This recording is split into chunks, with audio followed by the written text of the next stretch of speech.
Welcome back to the Barca Breakdown. My name is Yusuf, and I'm here with my co-host, Adam. What's up, guys? Smash that subscribe button to get over the pain of that awful 1-1 draw against Granada Youth. I'm so upset. I really thought we had it, but Gavi just a little bit too reckless once again. It's become kind of a big issue. We're seeing that he, even though he's so great and we love Gavi, just has an issue with just going to tackles a little too recklessly throughout the game. He got that yellow card in like the 21st minute, and then 78th minute or so again goes in a situation which I don't think he had to make a foul there, and we go down to 10 men, and then that's all she wrote. I mean, it felt like the whole second half we had this feeling of impending doom that the team was gonna let up a goal and at least draw. And it happened again. And then I think there's a lot of questions to be had about Xavi in terms of putting on Depay there at the end of the game, taking off Luuk de Jong, who has all of a sudden became a very solid player. And I'm really proud of kind of his professionalism and rising above a lot of the slander we had against Luuk de Jong. You were talking so much crap. But why don't you go ahead, Yus, and just give us the laydown on the game, your thoughts, Xavi's coaching, the players. Yeah, so, okay, there's a lot to unravel in this game. Obviously, I was really hopeful that taking that 1-0 lead was going to really get us those 3 points, because coming into this game, I was really excited that we finally had an opportunity. We had a chance for third place, because Real Betis and Atletico Madrid at 33 points right before this game. We were at 31. If we won this game, this would put us in the third spot, and we've been talking about this for, I think, months now, saying we have an opportunity to get the top four, and even though we know it's going to be hard, these other teams in that position are making mistakes. Exactly. But anyway, to get really into the depths of this game, I was saying I was fearful that after that goal with Luuk de Jong, the header coming across over from Dani Alves. Beautiful cross, by the way. It was. And I was excited about that, but I was like, look, the last game against Mallorca, we won 1-0. Same situation. Luuk de Jong had to make a header to win that game. I was worried that this kind of scenario might continue on and be our only reliable source of getting goals. And I know that if it's working, and it's not a bad thing. But at the same time, once Xavi made that switch and put in Memphis Depay, put in Abdi and some other things, it seemed to me there was no plan to attack. We could not leave a 1-0 lead and expect to walk out without forcing ourselves to try to score another goal. And I think once he made those changes, the opportunities and the plan of attack was not there anymore. Well, yeah, I somewhat agree with you. I mean, I have a few thoughts. Like, one, overall, we just see a continuing trend of Barcelona imploding in the second half of games, right? If you remember, like 3 years ago under Valverde, I think the season where we went almost undefeated in the league, we were like the second half heroes, right? We would always come out and have a late goal from Messi, Suarez. We're so far away from that, and it's because we have a lot of young, youthful players, right?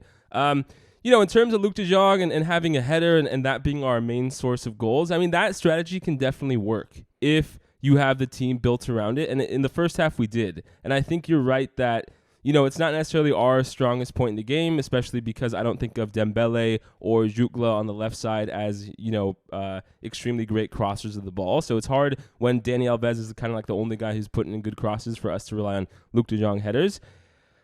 But what really broke us down was taking off Luuk de Jong, right? I felt like, Demebele didn't have a very good game. Jutgla especially was non-existent the entire time. He's a striker. He doesn't do well on that left wing, and he didn't create anything.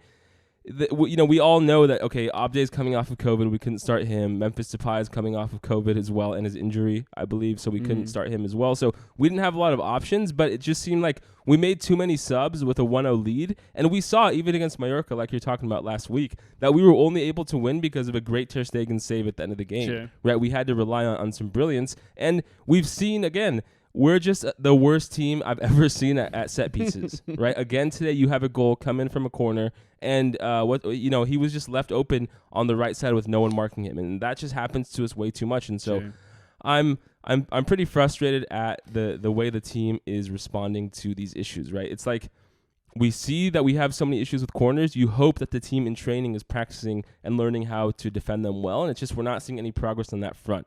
And, for the last 2 months under Xavi, we have seen an improvement offensively. With all the injuries, it's hard to keep that train going and to see us continue to adopt more of the mindset he wants us to have with that attacking play style. But it felt like we took a step back today on all aspects of the game. Well, one thing I did notice was our defense looked overall, especially in the first half, a little more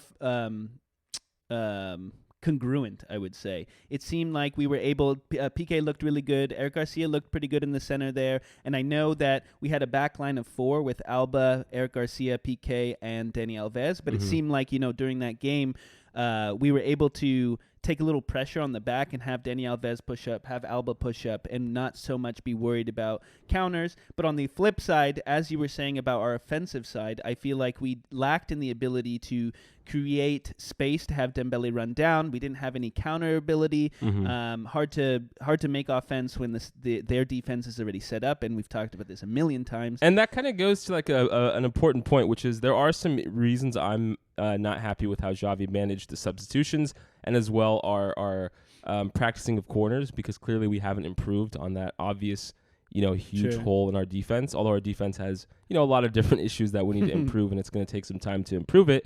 But overall, the big thing that we have to figure out is, okay, sure, there were, like I just mentioned, those issues with Xavi, but the players themselves aren't putting in that great of performances, right? I thought Nico looked very impressive for the first 70 minutes or so, and then afterwards he kind of fell apart. I thought, like you said, PK has had kind of a rebound in the new year and is looking a lot better than he was early in the season. Eric Garcia had a few really important tackles that I was proud of as someone who's not a huge Eric Garcia fan, but Jordi Alba, I mean, he's dropped 2 stinkers in a row, right, against Linares Deportivo in the Copa del Rey. He was pretty bad today. He was pretty bad as well. Dembele, again, didn't look that enthused to be on the field, which was weird. And I think it's, kind of goes to your point that Granada were really packed defensively, and he didn't have the chance to run with the ball and, try and create. But overall, he was shut out very well. Luuk de Jong was one of the only offensive players who I thought had a good game. Boosie didn't really impress me as well. So I think what we really need to do is get some competition for Jordi Alba. That's got to be the first thing we do, because Jordi, he just has like world-class games, or he has complete stinkers where he's not relevant and he costs us defensively. And so we said this like 2 years ago too, by the way. We did, and we thought Balde would be the guy. He's had some injury issues and maybe also COVID. It's hard to keep count because all of our players have had COVID. Well, if you look ahead, we have the Supercopa against Real Madrid in 4 days, which is going to be, I don't think it's going to be a great appearance, but what do you think we can take from this game to improve on, or what do you think we need to leave behind these kind of omens we're seeing? Well, in terms of improvements, I think we need to change up the strategy and have more of a set, concrete plan, whether that be being able to go over the top and get a ball to a player so we can counter them, whether that be a little more mindful tackling. That way we are not making these dumb fouls, obviously, and not being worried about the risks of our defensive play, right? Gavi, again, made too many mistakes. Even Lenglet, when he came in, made a mistake almost immediately off the bat and got a yellow card. That puts us under pressure. That puts us in riskier defensive positions. But overall, I think there's been more improvement in defense over the last 2 games than in the offense. But we're just still getting hit with those set pieces. Yeah. I think, for sure, Memphis Depay really has not looked good since, like, September of this year. And I know he's coming back from injury and COVID, and so it was not a good idea, like we mentioned, to put him in a 1-0 lead game and have him, try and create or hold the ball. He really has an issue going towards a pass, right? When the ball's passed to him, he doesn't seem to step up to it and like receive it. He has a lot of situations where he's losing the ball, and then we see sometimes when he's running and he's just not as quick as he used to be, probably because of COVID and because of his, injury in his lower half of his body.